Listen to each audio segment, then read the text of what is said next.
নমস্কার, রান্নাঘরের মহারানীতে তোমাদের সবাইকে স্বাগত। আজকে তোমাদেরকে দেখাবো পটল পোলাও বা চাল পটল, দুভাবেই বলা যায়। আমি এখানে দেখো 1 কাপ বা গোবিন্দভোগ চাল নিয়ে নিয়েছি। গোবিন্দভোগ চাল দিয়ে কিন্তু করব। এছাড়া যেহেতু পটল পোলাও, সেজন্য পটল তো অবশ্যই লাগবে আর আলুও লাগবে।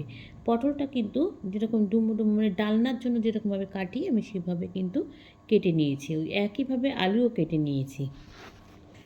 আচ্ছা, প্রথমে এবার চালটার প্রসেসটা করে নেব। চালটাকে প্রথমে বাটিতে নিয়ে নিয়েছি। নিয়ে এটাকে কিন্তু খুব ভালো করে ধুয়ে আমাকে কিন্তু জলটা ঝরিয়ে রাখতে হবে। মানে এটাকে ছাঁকনির মধ্যে ছেঁকে, জলটাকে ছেঁকে পুরো একদম শুকনো, যেমন পোলাও করি সেরকমভাবেই কিন্তু এটাকে একদম করতে হবে।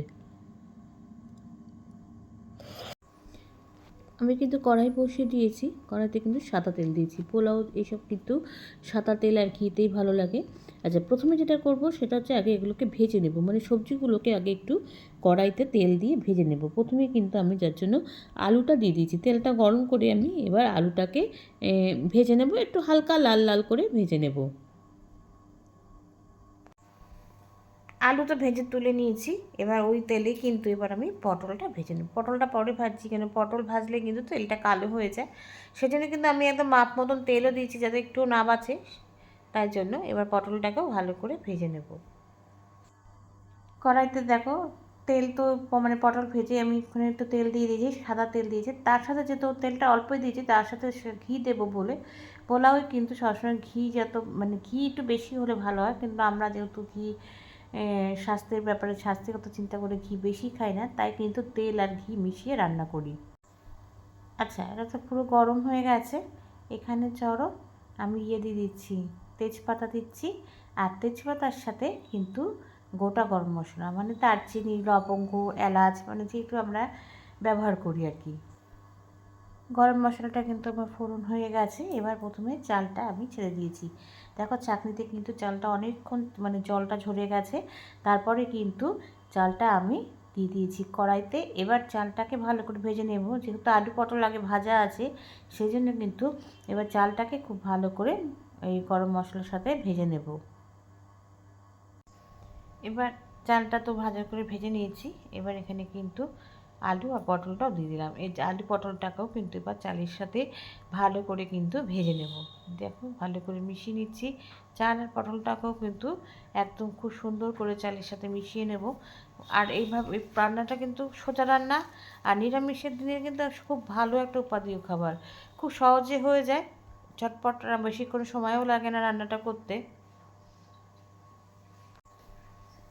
আচ্ছা, চালের সাথে কিন্তু পটল আলুটা খুব ভালো করে মিশিয়ে নিয়েছি। এবার এখানে আমি একে দিয়ে দিচ্ছি আদাটাকে কিন্তু আমি মিক্সিতে গ্রেট করে নিয়েছি। এবার গুঁড়ো মশলাগুলো একসঙ্গে একে একে দিয়ে দেবো। দিয়ে দিচ্ছি প্রথমে নুন। নুনটা কিন্তু প্রথমে অল্প দিতে দেবে, কেননা নুনের স্বাদের ব্যাপার আছে, পুড়ে গেলে কিন্তু খাওয়া যায় না।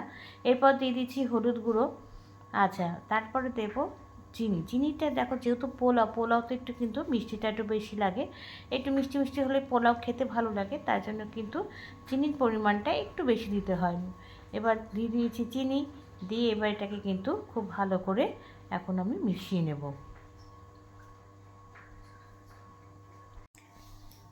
1 কাপ দেখো এখানে দিয়ে দিয়েছি। এবার কিন্তু এটা কিন্তু মিশিয়ে নিয়েছি, ভালো করে মেশানো হয়ে গেছে। এবার এখানে 3টে লঙ্কা দিয়ে দিয়েছি। কাঁচা লঙ্কাটা কিন্তু আমি চিড়ে দিয়েছি মাঝখান থেকে। ঝালটা যার যার স্বাদ অনুযায়ী। আর যেহেতু 1 কাপ চাল নিয়েছি, সেখানে কিন্তু আমার জলটা সবসময় ডবল নিতে হবে, 2 কাপ। কিন্তু আমি যখন প্রথমে দিচ্ছি তখন কিন্তু আমি পুরো জলটাই ব্যবহার করিনি, অল্প দিয়ে কিছুটা দিয়েছি। দিয়ে এটাকে কিন্তু আবার ভালো করে মিশিয়ে ঢেকে দেবো। ঢেকে দিয়ে কিন্তু এবার রান্নাটা করব। বেশ কিছুক্ষণ কিন্তু ফুটে যাওয়ার পরে আমি কিন্তু ঢাকনাটা তুলে দিয়েছি। দিয়ে এবার কিন্তু নিচ আর উপরটা কিন্তু আগে একটু নাড়িয়ে নেব। তখন দেখেই বোঝা যাচ্ছে খুব ঝরঝরে হচ্ছে, কিন্তু চালটা আমার তখন একটু সেদ্ধ হতো। সেই জন্য কিন্তু আগে নিচ ভালো করে এটাকে নাড়িয়ে নিই। নিচেরটা তাহলে কি না নাড়ালে না নিচেরটা সেদ্ধ হবে, ওপরটা আধ কাঁচা থাকবে। সেই জন্য কিন্তু নাড়িয়ে দিলাম। নাড়িয়ে দিয়ে যেটুকুনি জল অবশিষ্ট ছিল সেটুকুনি এবার ঢেলে দিলাম। দিয়ে এবার এটাকেও ভালো করে মিশিয়ে আবার ঢেকে দেবো 10-15 মিনিটের জন্য। তাহলেই কিন্তু আমার একদম পটল পোলাও বা চাল পটল যেটাই বলো, এটা একদম রেডি হয়ে যাবে। আচ্ছা, এবার ঢাকনাটা তুলে দিয়েছি। তুলে দিয়ে দেখো এবার দেখে নিচ্ছি কতটা হয়েছে। এবার কিন্তু আমার মানে পোলাওটা একদম রেডি, দেখো কি সুন্দর ঝুরঝুরে হয়েছে। আর এখনই কিন্তু নামাবো না, একটুখানি ঢেকে কিছুক্ষণ ঠান্ডা হবে তারপর নামাবো, তাহলে কিন্তু আরও মানে পুরোটা ঝরঝরে হয়ে যাবে। পোলাওর কিন্তু এটাই একটা বড় মানে রান্নার বিশাল ব্যাপার, যেটা যে ঝরঝরে করা।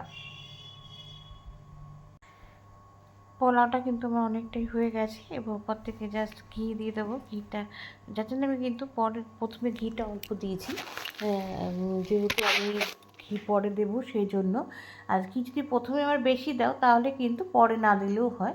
আচ্ছা, ঘি দিয়ে দিয়েছি, দিয়ে এবার ঘিটাকে দিয়ে কিন্তু এটাকে পোলাওটাকে ভালো করে মিশিয়ে নেব।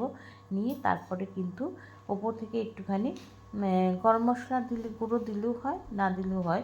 যদি ভালো লাগে তাহলে অবশ্যই দেবে, না হলে না দিলেও হবে। এতেই কিন্তু যা গন্ধ ছাড়ছিল, ঘর মানে করছিল ঘরটা, সেই জন্য বলছি এভাবেই মানে গরম মশলা দিতেও পারো, নাও দিতে পারো।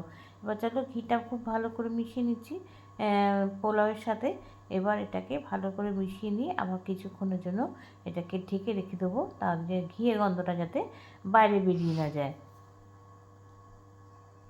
হয়ে গেছে আমার একদম রেডি চাল পটল বা পটল পোলাও। এটাকে নিরামিষের জন্য একটা খুব সুন্দর উপাদেয় খাবার, চটজলদি করে হয়ে যায়, বাড়িতে লোক আসলেও কিন্তু অনায়াসে রান্না করে খাওয়াতে পারো। তাহলে আমাকে জানিও কিন্তু লাইক কমেন্ট আর শেয়ারের মাধ্যমে।